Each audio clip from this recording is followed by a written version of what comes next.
Okay.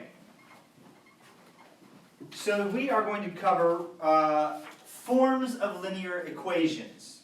Okay? Forms of linear equations. So this in your book is lessons 6.1, 6.2, and 6.3. They just talk in depth about these, but since they're all related, I wanted to present them together. So we're going to talk today about what is slope-intercept form and how do I graph from it. What is point-slope form and how do we graph from it.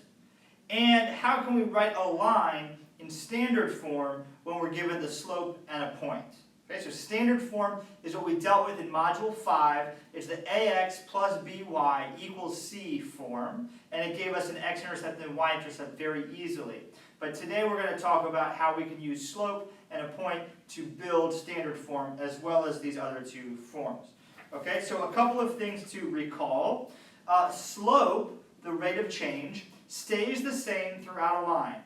So a linear equation, when graphed, has the same slope throughout. Okay, so because of this, it only takes 2 points to graph a line. Because once we have 2 points, the slope is established, so we continue that slope throughout the line, and we can graph the whole line. So when we're trying to graph a line, we're trying to find 2 points that we know are on the line. Once we have them, we take a straight edge, connect the 2 points, and draw a line, and that's the line we're trying to graph. Okay? So there are a couple of ways we can write a linear equation given some information about the graph. One of them is slope-intercept form. So slope-intercept form relies on the y-intercept and the slope, which is typically denoted using m. Okay, so I realize I might have written this a little bit small. Given the slope m and a y-intercept at 0b, so the y-intercept value is b, we can write the line as y equals mx, where m is the slope, plus b, the y-intercept. Okay? So, for instance, let's say that the slope is -1, and 3, 2 is on the line. Okay? Well, now they didn't give us here a y-intercept, but we can find it using the point and the slope. So we first write this as y equals -1 for the slope, x plus b. Oh, sorry. Oh, and then we plug in the values from our point. So x is 3 and y is 2. So we have 2 equals -3 times -1 times 3 plus b.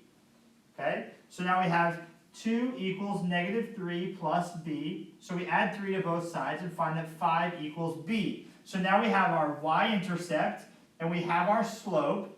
So we can write the equation as y equals -x plus 5.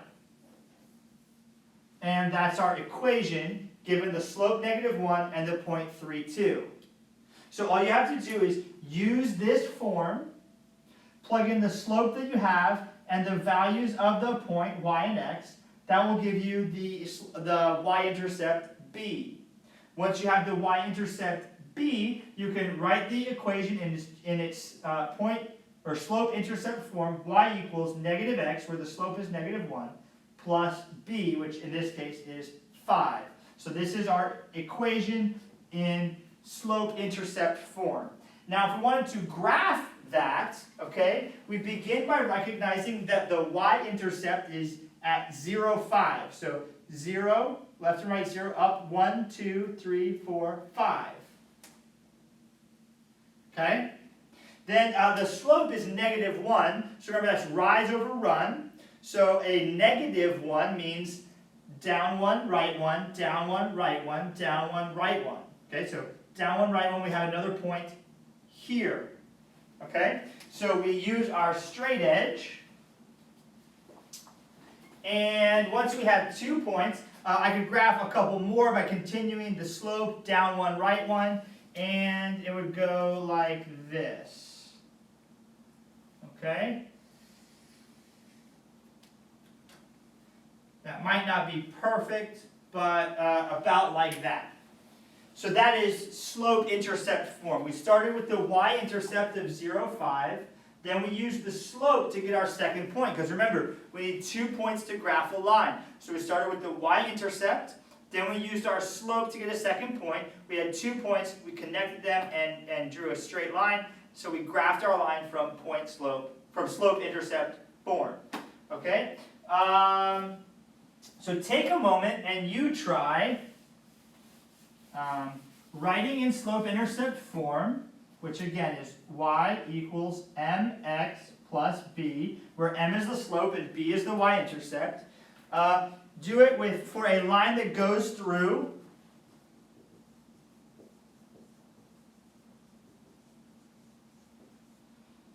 1, 4 and 3, 18.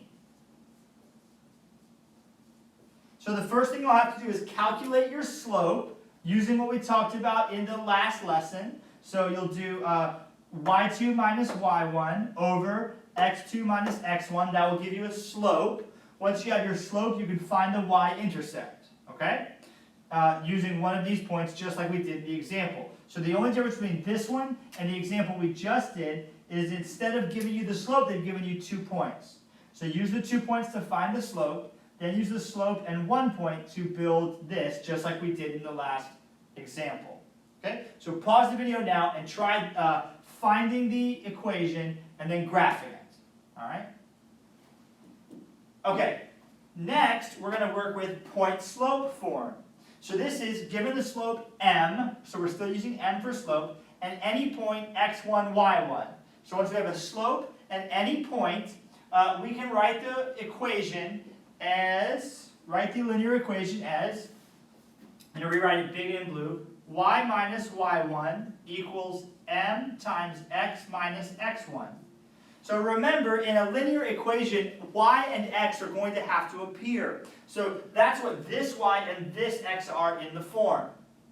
X1 and y1, because they have a subscript, we know they refer to a specific point. Again, it's the specific point with coordinates x1, y1. All right, so we can set up our equation as y minus y1 equals m times x minus x1.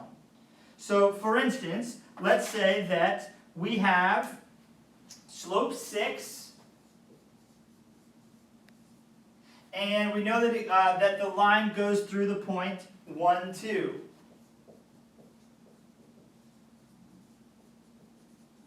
Okay?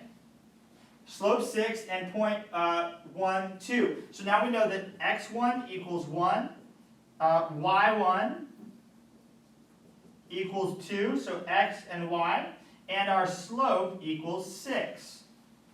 All right? So we just plug those into this form. Y minus 2 equals 6 times x minus 1. So now again, to graph this,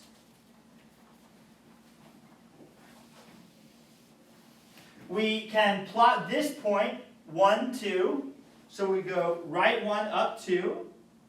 And then we use our slope to get a second point. So the slope is 6. That's 6 over 1. So we go up 6, right 1. 1, 2, 3, 4, 5, 6, right 1. I now have 2 points, so I can graph the line.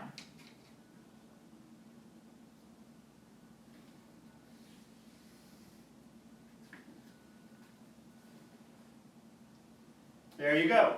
So again, very simple. Given slope m at a point x1, y1, I can write the line as y minus y1 equals m times x minus x1. Alrighty? So now I want you to take a moment to try to build an equation and graph it in point-slope form.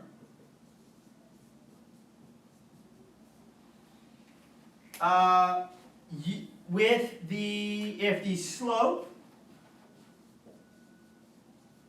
is 1/3 and the point negative 3, 1 is on the line.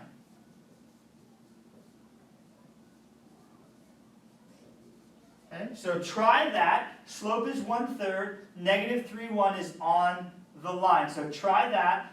Pause the video, build the equation in point-slope form, and then graph it. All right?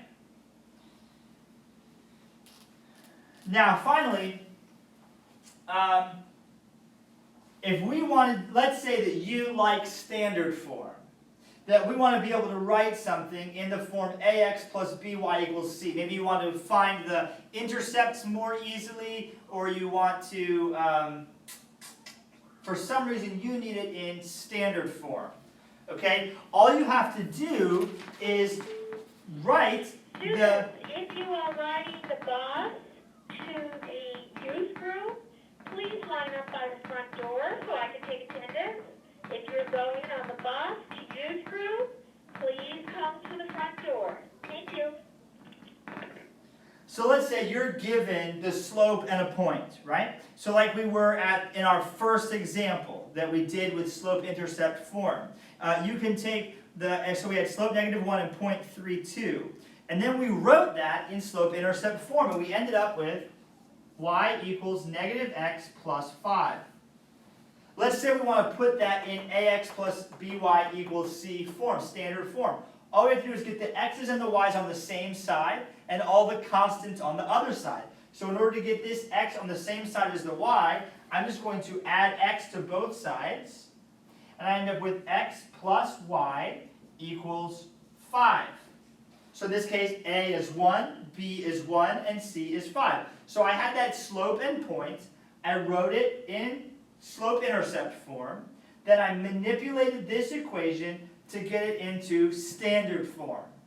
Similarly, with the second example we did in point-slope form, we ended up with the equation y minus 2 equals 6, x minus 1. Right? So if I want to get that into standard form, all I have to do is get all the x's and the y's on the same side and all the constants on the other side. So I'm going to expand this right side. So I end up with y minus 2 equals 6x minus 6 when I distribute the 6. Then I'm going to subtract 6x from both sides, and I'm going to add 2 to both sides. And I'm going to end up with negative 6x plus y equals -4. Okay? So now a is -6, b is 1, and c is -4. So all I have to do if I'm given the slope and a point, or the slope and a y-intercept, is write the equation in one of these two other forms, and then manipulate it to get it into this form, ax plus by equals c. So these are our three forms of linear equations, and how we can write them and graph from them. So make sure you got those notes complete, and when we see each other in class the next time, we'll do some exercises together. Happy mathing!